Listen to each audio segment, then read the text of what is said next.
Amen. Amen. Let's pray. Father, we just thank you that you are the God that breaks chains.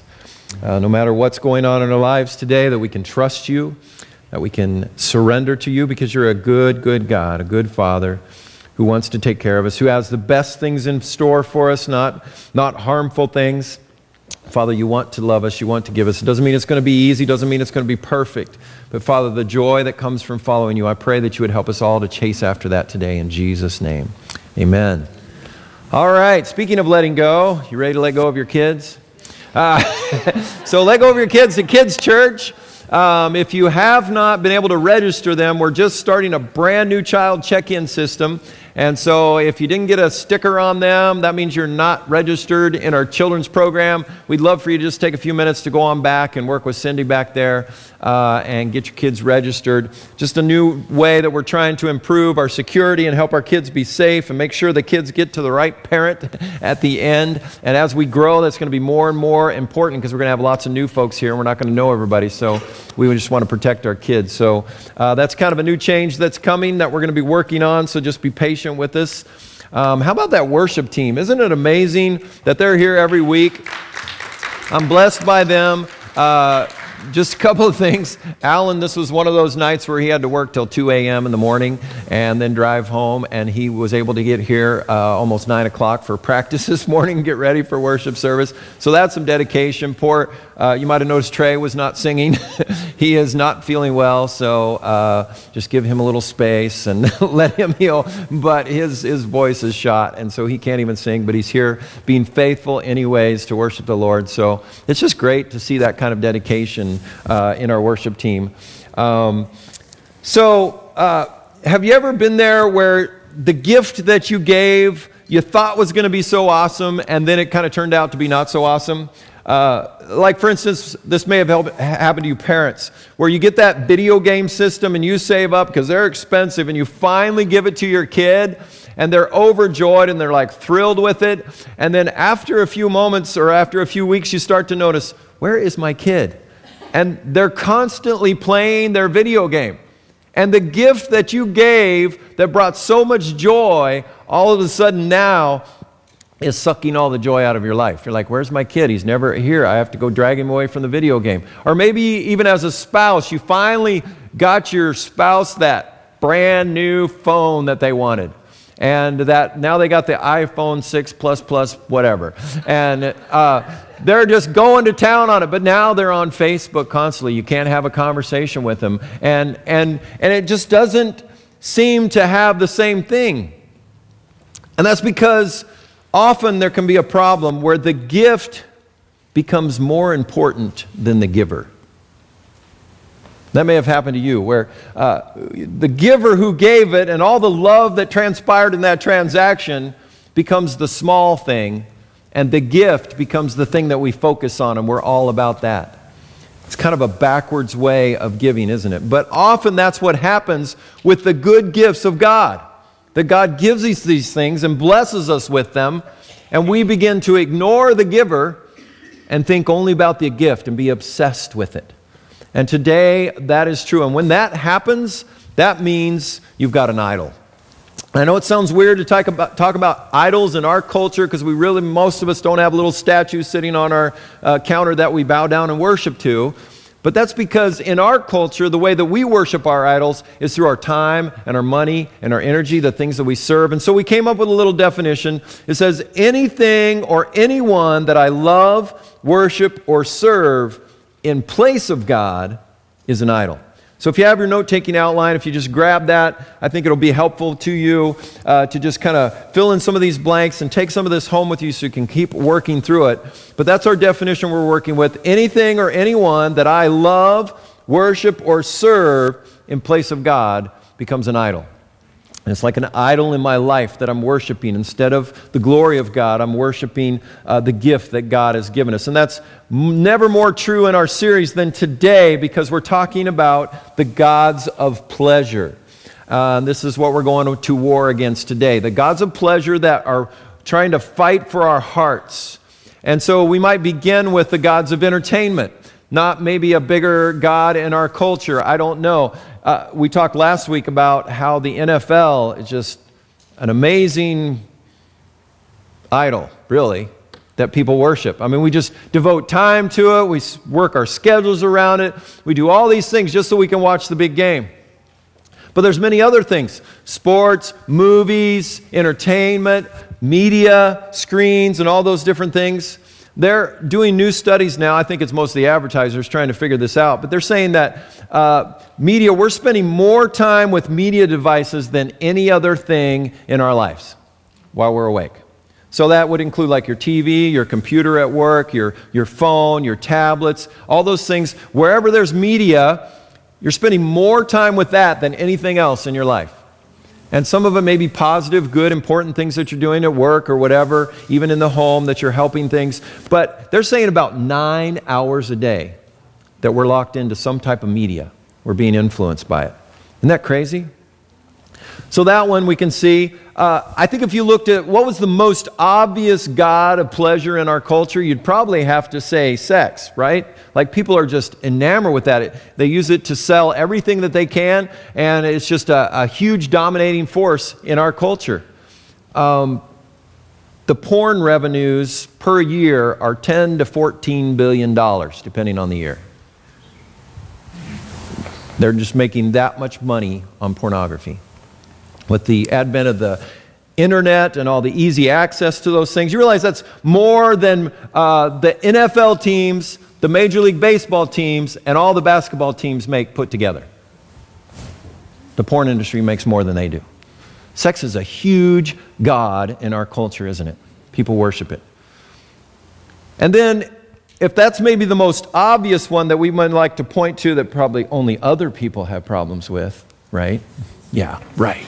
The most obvious one in front of us, or the most literal one, is probably food. Would you believe that we spend $110 billion a year on fast food in this country? Isn't that ridiculous? Like, we need the food now. We want the tasty, yummy food that is comfort food for us in the moment, not healthy for us, but the thing that we want, we have to have it now. $110 billion we spend a year on fast food. It may be the biggest god of pleasure that we serve. That's more than all the movies, all the books, all the magazines, newspapers, videos, and music combined. We spend more on fast food than we do on all of those things. And each one of those other things could be one of the gods of pleasure in our life. But on food, we're just like enamored with it. We have to have it. And I've talked a lot about, like, that's one of the big things that works in my life, coming from a family that just loves to eat. And we talk about eating all day, and there's food everywhere. And I mean, like, cheese, a hunk of cheese is like the midnight snack, right? It's just, I mean, we love to eat. And so that just grew up with me. While you're and the funny thing with food is you can't tell by the size of the person, right? Because metabolisms are all different. So when I was super younger, my metabolism was great. I could eat anything. And I was like 173 no matter what, right? And now I have to watch kind of what I eat, and I have to exercise 3 times a day, and it's like 193, okay? Food is a big idol in my life, and I have to constantly work on that. We'll talk about some practical things you might be able to do if you're stuck with me at the end. So if we thought about the gods of pleasure in our culture, there might be 2 little phrases we could say that I think encapsulate what our attitudes are towards pleasure and entertainment and all these things. First one, you can finish this one. If it feels good, do it, right? If it feels good, do it. That's what our culture just... Well, you know, if that's right for you, do it. If it's true for you, then that's good for you. And so nobody wants to tell anybody they're wrong. You can do anything. If it feels good, do it. The other one, this is even powerful, and I think it seeps into the church as well. It's only worth doing if it's fun. and so doing the hard way, working long hours, to be able to provide saving money instead of spending it on everything that we want. Those are all hard things that aren't very fun, so we don't do that. So we just go into debt and get everything that we want, and we go wherever we want, and we make sure that it's fun. Even in the church, we evaluate which programs are we going to come to. I wonder how much fun that's going to be. I don't know if I'm going to enjoy that too much. Enjoy, that's the Christian word for fun, right? I don't know if I'll enjoy that or not, so... that might not be the thing to do. Work day, you know, I've got some other things planned. right? Because those are not fun things, and we only do things that are fun in this culture. And that creates all these huge gods of pleasure in our lives. And here's the problem. They promise all this fun, all these feel good and do it. It all promises satisfaction. But in the end, what does it deliver? Slavery. You're a slave to it. And now you have to watch your show. And now it's interrupting your time with your family. All these different things just come in and they promise satisfaction, but it ends up in slavery. And that's because idols always lie to us. They never tell us the truth. Maybe a little tiny piece of truth surrounded by a bunch of lie. So let's say it this way. The gods of pleasure will always take you further than you wanted to go, and they will always demand more than you wanted to pay. I think this may be the key understanding thing this morning to getting a grip on what do the idols of pleasure, the gods of pleasure, work in our lives. And it's they promise these good things, and then they take us further than we ever thought we would go. Well, I thought I would just do it once. I thought I would just watch one show. And then all of a sudden it's been 6 shows. And I thought I'm eating Mexican food the other night. You know where you get to that? Everybody else eat all the chips and salsa like crazy. So like you eat all your chips and salsa, you're just like you're half full but before you even get your meal. And so the plate comes out, a burrito plate with rice and black beans. The black beans are just delicious. They're wonderful. It's like eating candy. And then I get halfway through the burrito and I ate some of my rice and I'm like, man, I'm full. I'm done. The waiter comes by. You guys need anything else? Oh, no, I'm done. This is it. I don't need anything. I don't even need more water. I'm fine. What happens? We keep talking. We keep talking. I eat all the rice. I eat a few more big bites of the burrito. And now I can't like even hardly move walking out to the car. Now it's painful. It took me further than I wanted to go. And I had to pay more than I wanted to pay. Right? Now today, I got this big of a burrito for lunch. So see how that works out? I blew it. And that's the way it works, though. It promises these great things for you, and then it doesn't deliver, does it? It ends up giving you misery instead. So I'm just going to put it real simple on your outline. Further than I want to go, and more than I want to pay. That's exactly what these gods of pleasure do in our life. They're always going to take us further than I want to go. It's going to take me way beyond what I thought I was going to do. And then it's going to be more than I wanted to pay. They offer us the sky and give us the mud, Kyle Idleman says. And food, instead of just being nice and fulfilling, becomes like insatiable hunger. And now you're eating because you're bored. And then you gain weight, and then everything else becomes harder. And you go after these gods of pleasure in the area of sex, and then all of a sudden shame and guilt comes on you. You think that was and ruined relationships and all kinds of things. And the gods of entertainment, we chase after those, and pretty soon we're bored with everything. Now we have to have constant stimuli all the time, or else I'm completely bored. Because they take you further than you want to go, and you have to pay more than you wanted to pay. Nobody knew this better than Solomon. If you have your Bibles, turn to Ecclesiastes chapter 2. We're just going to read a little bit of Solomon here. Page numbers are on the screen there. Should be some paperback Bibles. I know they're kind of hard to get to, or a hardback blue Bible. If you didn't bring one, or pull it up on your phone. Ecclesiastes chapter 2, verses 1 through 11. Solomon was a guy who asked for wisdom, and God gave it to him, and then he gave him favor as well. And so he was like the richest king ever, son of David. He was from the right family, everything going for him. And this guy ends up with just everything that you could imagine. I mean, they're guessing that this guy, per year, the Bible's word for it is 666 talents of gold are being shipped to him. Some estimates that's like 25 tons. Can you imagine 25 tons of gold a year? This guy is loaded. 700 wives, doing peace treaties with all these nations. He's got 700 wives. He's got 300 concubines, so like 999 too many, right?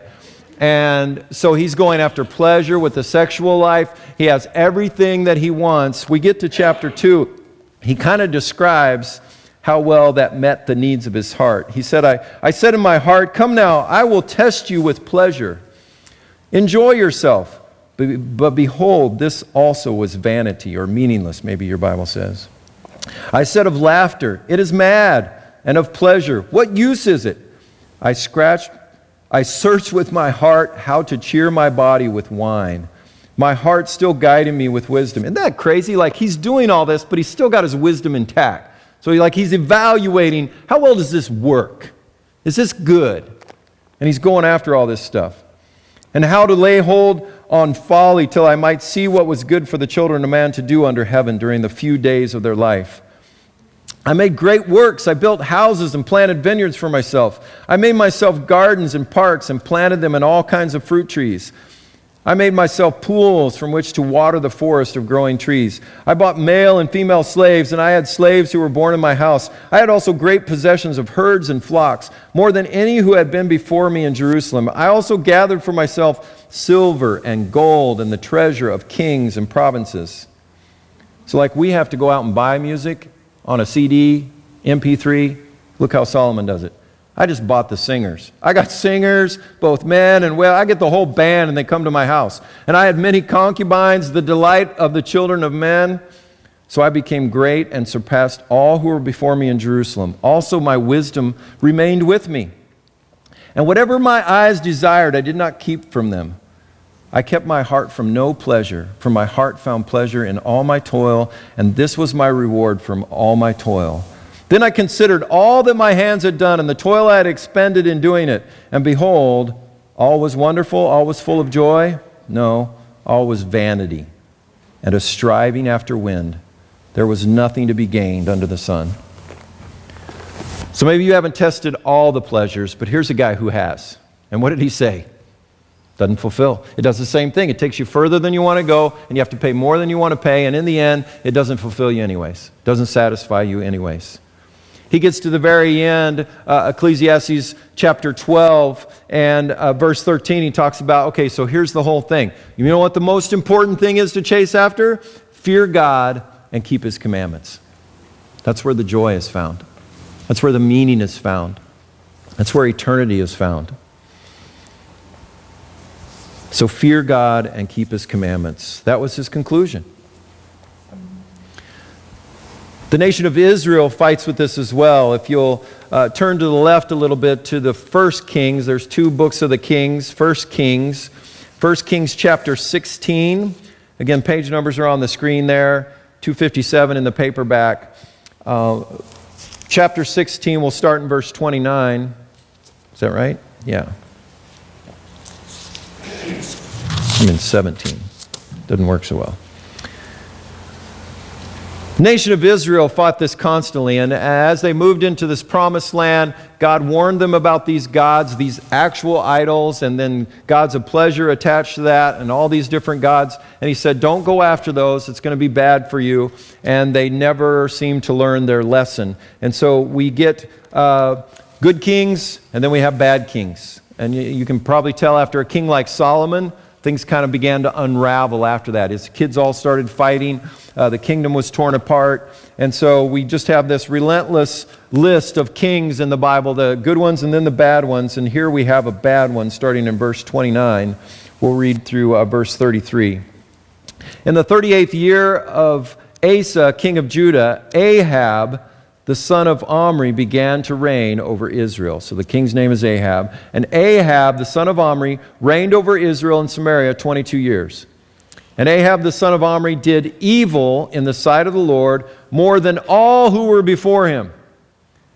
And as if it had been a light thing for him to walk in the sins of Jeroboam, the son of Nebat, he took for his wife Jezebel, the daughter of Ethahol, king of the Sidonians, and went and served Baal, the name of a god here. He served Baal and worshipped him. He erected an altar for Baal in the house of Baal, which he built in Samaria. So this is not just like something he's dabbling in. He's like creating buildings to put this idol in so that his country now can worship these false gods. And Ahab made an Asherah. Ahab did more to provoke the Lord, the God of Israel, to anger than all the kings of Israel who were before him.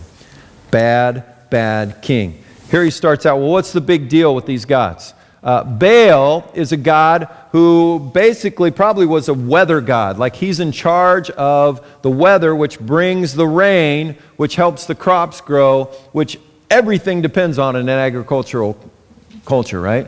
Like if you're in farming, if you're depending on livestock and plants to help you grow and live, that's your industry, so to speak, everything depends on the weather. And some of you are from farm country, you can relate to that. All the coffee conversations are on weather. First thing that comes out of their mouth. What's happening? Is it going to rain? Is the wheat going to be okay? And that's exactly what this culture was like. And here is Baal, so they're going to worship him because they want the rain to come when it comes, and so they can do their crops, so they can grow well, so they can all have plenty of everything they need. Well, one thing, that's replacing the true God. But the second thing, along with this worship of Baal, was all kinds of horrible things. All the way from like human sacrifice, burning people, to actual worship where it was basically prostitution. So you'd go into these temples, you'd have sex with a prostitute, and that was part of your worship. And as you can imagine, the God of heaven, the one true God who created marriage, not too happy about that. That's not how we worship, right? And so here is this God that's taking his whole nation of Israel away from God, and you can imagine people are chasing after this, right? Sounds good to me, all right? That's a plan. We'll go to church. Instead of going to church, we'll just go to a prostitute. Many in our culture might think that was a cool worship way, right? Because pleasure is a god. And so these people are chasing it. And the female counterpart to Baal, one of them was Asherah. And so Asherah was like an actual idol that they made, but it stood for maybe 2 or 3 other goddesses who were basically the same kinds of things, like fertility gods. And so in order to please the fertility gods, what are you going to do? You're going to have immoral sex in the temple prostitution. And so this is what they're doing as the nation of Israel. And so some of you, if you've been hung up on, man, God's so mean in the Old Testament, you get a picture of why God had to judge the people of Israel to pull them away from this back to some kind of wholeness and purity so that they could be preserved. So here is Israel, God's people, chasing after all these gods. It's a big deal. Now go to chapter 17, verse 1. On comes the scene a prophet named Elijah. So now Elijah, the Tishbite of Tishbe in Gilead, said to Ahab, "As the Lord, the God of Israel lives, before whom I stand, there shall be neither dew nor rain these years except by my word." What's happening here? The one true God has sent his prophet to tell this king, you're worshiping the weather god? Let me tell you about the weather god. There's not going to be any rain until I say so. And I think something we can learn from that, and it's so true with our idols of pleasure, is that we can't expect God to bless his competition. If our pleasure gods are in competition with God, the one true God, how do we expect God to bless our lives and to move in different things? And so we're not connecting with our family because we're so involved in these pleasure gods of entertainment. And then we wonder why our family isn't close. Well, God, please bless our family. Help us to be closer together. We don't spend any time together, but help us be closer together, right? We can't expect God to bless his competition. In the area of sex and all these things, you can see how that plays out. If you're going to go after all that pleasure and all that immorality, that's what the nation of Israel was doing. He's saying, I'm not going to bless that. I'm not going to bring you joy and fulfillment and help your life be wonderful because you're going the wrong direction. We wouldn't be good parents if we allowed our kids to do that, would we? Hey, you stayed out too late, you're drinking, you're partying with the wrong people. Hey, that's just wonderful. Here's some more money. Right? That's a bad parent. So we can't expect God to bless his competition. So in this situation, we're seeing that he's actually withholding his blessing in the very area where they have put another god in his place. I wonder if that's true in our lives this morning. You might think about the things that you're most frustrated by in your life right now. Maybe it's your marriage, maybe it's your financial situation, maybe it's your career, maybe it's the relationships you have. I wonder if God has some real competition in those areas where you're not fully surrendering to Him, where you're not saying, God, whatever you want in this, however you want to deal with this, however you want me to live in this situation, but yet we're asking God to bless those things. Turn now over another chapter to chapter 18. We're just taking bits and pieces of this story. You can kind of read the whole thing, but we just don't have time to go through it all. We'll drop down to verse 17 of chapter 18.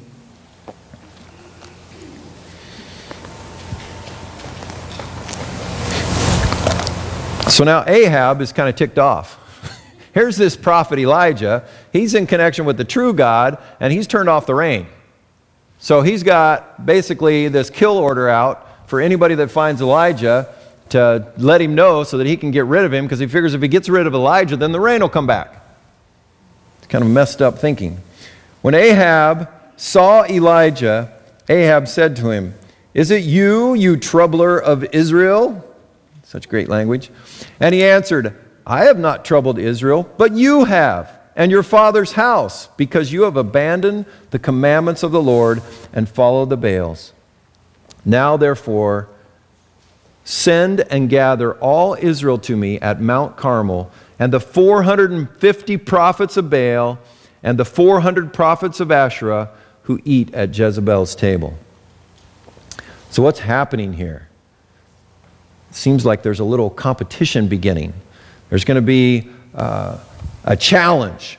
And so Ahab sent all the people of Israel and gathered the prophets together at Mount Carmel. And Elijah came near to all the people and said, listen to this, "How long will you go limping between two different opinions? If the Lord is God, follow Him. But if Baal, then follow him." And the people did not answer him a word. Wonder why they didn't say anything. It's like, here's the big moment, brings it to a climax. So you got these gods of Baal, all right, they're the weather gods, supposed to be bringing you weather. And then we got the one true God who said, no more rain till you follow me. Why don't you just make a choice? Choose one. If their hearts were in it, they'd be like, you know what, Elijah, you're right. We're going after the one true God. These Baals, we're going to get rid of them. They're not the right God. We're going with your God. That's the right God. But I think they may be wanting to stay quiet because they're still trying to figure out, I wonder if we can have both. Like maybe we can get the God, the one true God that'll give us the rain, but then we can kind of keep doing all these other things that are really fun, that we really want to hang on to. I think it's a huge mirror reflection of our lives sometimes. And you might think of it this way. Are we asking God to sit on the throne of our lives and be in charge? Or we kind of want like a love seat for Him. So like, God, you sit over here on this corner, and then my God's of pleasure will sit right next to you. So we can all be together. If God is God of the universe, He's not going to share the couch. So on your outline, I must choose who I will follow. I think it's a simple application of the text here. That's exactly what Elijah says. I love that language. Why do you keep limping between two different choices?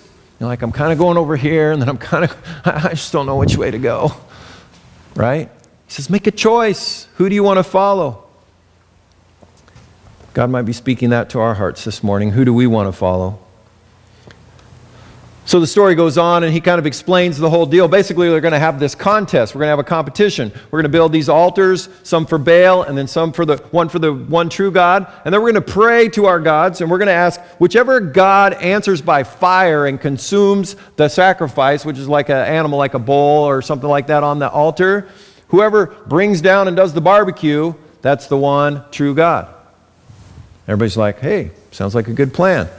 And the crowd's all into it, thinking this is going to be great. And so we move on now to verse 25. So what happens is Elijah says, you guys go first. And so they're doing all their chants, they're doing all their dances, they're going around, and they're really trying to get their God to answer by fire to consume this sacrifice. We pick it up in verse 25. Then Elijah said to the prophets of Baal, choose for yourselves one bowl and prepare it first, for you are many, and call upon the name of your God, but put no fire on it. And they took the bowl that was given them, and they prepared it and called upon the name of Baal from morning until noon, saying, O Baal, answer us. But there was no voice, and no one answered. And they limped around the altar that they had made. And at noon, Elijah starts trash talking a little bit here. Elijah mocked them, saying, cry aloud, for he is a god. Either he is missing, and I just love the ESV here because it's honest, or he is relieving himself. Like maybe your God's in the bathroom and he just can't hear you right now, so call a little bit louder. He's really playing this up to make a point to the people how ridiculous this is that they're following this false god.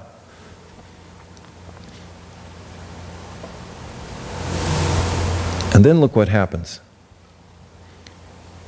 He mocks them, verse 27, and then verse 28. And they cried aloud, and they cut themselves after their custom with swords and lances until the blood gushed out upon them.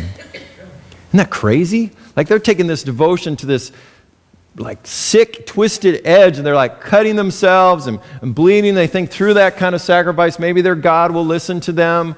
And doesn't it remind you of that statement like your God's of pleasure going to take you further than you wanted to go and make you pay more than you wanted to pay? I wonder if when they began this whole journey as priests, as the prophet of Baal, if they ever thought they'd be there on that day, cutting themselves, being an embarrassment to who they were, to their families and everything in front of this, all for this God. So on your outline, simply, my gods of pleasure have cost me something. What is it? You think about your own life. For these guys, it cost them. They were bleeding. They had all these problems. What about for us? Our gods of food, what does that cost you? How much of your health is in jeopardy because you've been chasing after the gods of food? Some of us have bled for things like alcohol and sacrificed marriages and sacrificed relationships and have ruined work opportunities and all these things because we can't let go of the bottle. These addictions are powerful in our lives. Many of us have bled for the God of entertainment. And our relationships suffer. Some of us don't know our kids as well as we should know our kids because we're too involved in entertainment. So your gods, my gods of pleasure, they've cost us something. What is it? It'd be good to take some time to think about that. Let's look at verse 29. And as midday passed, they raved on until the time of the offering of the oblation. But there was no voice. No one answered. No one paid attention. What did they get for all of this? They cut themselves. They're out there. They're showing all their devotion to these gods of pleasure that they have. And what did they get? Pain. No answer. Nothing. Isn't that true for the things that we chase in our lives? We go after them. We put all this energy into them. We think it's going to be awesome. And we get to the end and it's like, it's nothing. So my gods of pleasure have given me. I mean, you might think about that in your area. What has your entertainment really given you? Like added value to your life? What about the gods of pleasure that you've been chasing? Maybe in a sexual area, pornography. The statistics are that it's like over 60 to 70% of men are looking at pornography at different times. What has that really, really ever given you? A better relationship? No. Lasting fulfillment? No. As you chase after even really hard things and smoking and alcohol and these different things. And you look at your life and you say, what does it cost me and what has it really given me? More health problems? And we chase after it, don't we? And it's subtle. And this is not setting up anybody to put them on a pedestal and say, hey, look at them, they're really messed up. because we could all stand on that pedestal, right? We all have issues. We all have things that we're fighting. We all have these gods of pleasure in our lives that we need to remove. But what does it really cost you, and what has it really given you in your life? Let me just give you some of these. You think about this god of sex, from pleasure to pain. Has it given you more intimacy, or has it actually caused more separation in your life, where you're actually more alone? Has it given you more freedom, or do you live in constant fear that somebody's going to find out? Somebody's going to see you. They're going to catch you at work. That your kids are going to notice. Has it worked to bring your marriage relationship together, or has it ended in divorce? A lot of these gods of pleasure, when we chase after them, they end up in pain. We can think about our gods of food and entertainment. Does it bring a better sense of connection as we sit around the TV, as we go to the movie? Are we really more connected, or are we actually more lonely by the time we're done? Does it bring us actual pleasure, or is that at the end of it, it's just emptiness? Is it satisfaction, or is it just slavery? Most of the time, I will say even often, I mean, we can't be dishonest here to say that some pleasure is really enjoyable for the moment, isn't it? And you're thinking, man, I'm really getting something from this. But the longer you stay in it, the further you're going to go, and the more it's going to want you to pay, and you're going to get up to the end of it, and you're going to find out that it's causing separation, fear, maybe even divorce or relationship breakup. It's going to cause loneliness, emptiness, and at the end of the day, you're going to find out, I'm a slave to this. I can't stop. The story goes on, verse 30. And basically what happens here, he says, okay, you guys had your turn. Let's see if the one true God answers.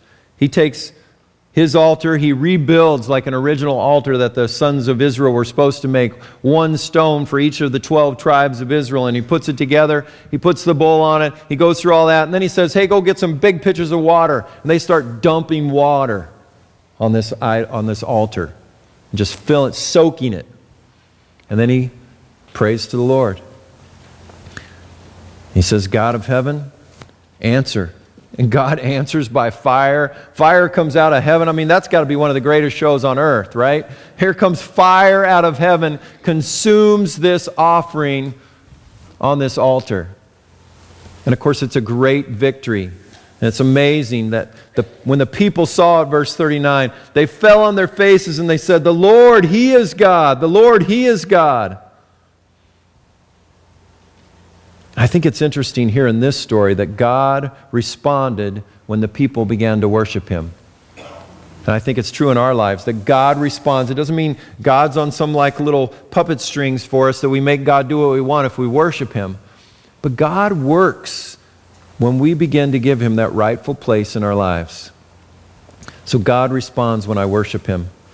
Here's Elijah honoring God as the one true God and praying to Him and worshiping Him. And God answers. So I wonder if this could be true about it. I wonder if some of us are blaming God, and we have been blaming God for all the mess in our lives, but we've never been able to come to a point where we've been able to give Him first place in our lives and give Him that throne and say, God, You be in control of my life. It's easy to put the blame on God without giving Him first place. Pastor Kyle says it this way: when going to God is a last resort instead of a first response, it tends to reveal that someone or something else is winning the war for our hearts. So like if we don't run to God first, that's a good indication that we're running to something else. And so that's why we said for the last couple of weeks, here's some practical things. How do you change this in their life? How do you do something different and remove, not just remove, but replace these gods of pleasure with the one true God? And first thing we've just said is go to God first. Make Him the first priority. Give Him that first place in your life. Let Him win that war of your heart and your mind. Well, how do you do that? Well, what did Elijah do? He prayed. He had faith. He believed in God. He was listening to the Word of God as a prophet of God. God's speaking directly to him. But we have the words of God, don't we? It's so interesting how so many of these things come down to the three things that we've been talking about as a church that we want to focus on: to pray, to learn, and to share. So we pray and worship. Some of you have noticed your life changed simply by changing your radio station, right? You start listening to God-honoring music, and all of a sudden it changes the way you think. You start reading the Bible. I want to just challenge you. If you don't have a little app called YouVersion, you ought to get that one. A couple of us, Michelle and I, are doing this one. It's just called Let's Read Through the Bible Together. And it's coming up again in February. You can choose it month by month, and you can jump on, and wherever you're at, it'll help you catch up. And it's just a great way to get God's Word into your heart and life just by reading. And on the YouVersion app, the awesome thing is you can even just push the little play button. It'll read the whole thing to you. So you can put it on in the car while you're going to work. You can listen to it at night. There's lots of different ways you can get God's Word into your heart and life. So go to God first. And then finally, and this is the most important one, we have got to somehow realize that Jesus is better. That God is better than all these other gods that we chase. His way, following, just like Solomon said, to fear the Lord and keep His commandments, it's the better way to live. It brings more joy. It brings more satisfaction, even in a practical sense. It's just better. And to have Jesus Christ who loves us. There's this great story about this little girl who just loved pearl necklaces. How many of you are pearl necklace fans? Yeah, a few of you love those pearl necklaces. She loved them. Of course, she's a little kid, so she doesn't have very much money, so she scrapes together everything she can, and she buys this fake set of pearls. It's her most prized possession. She wears it everywhere. She won't take them off. And so she's wearing these pearls everywhere, all over the place. And one day her dad comes to her father, says, "You know, I wonder if you'd be willing, I'm your dad, I know you love me, I wonder if you'd be willing to give me those pearls." She's like, "No way, Dad. You can have any other toy you want, you can, whatever piece of clothing you want, you can have all of my stuff, but you can't have my pearls." So he keeps coming back to her. "I know, daughter, you love these pearls, but wouldn't you just give them to me? I know you love me.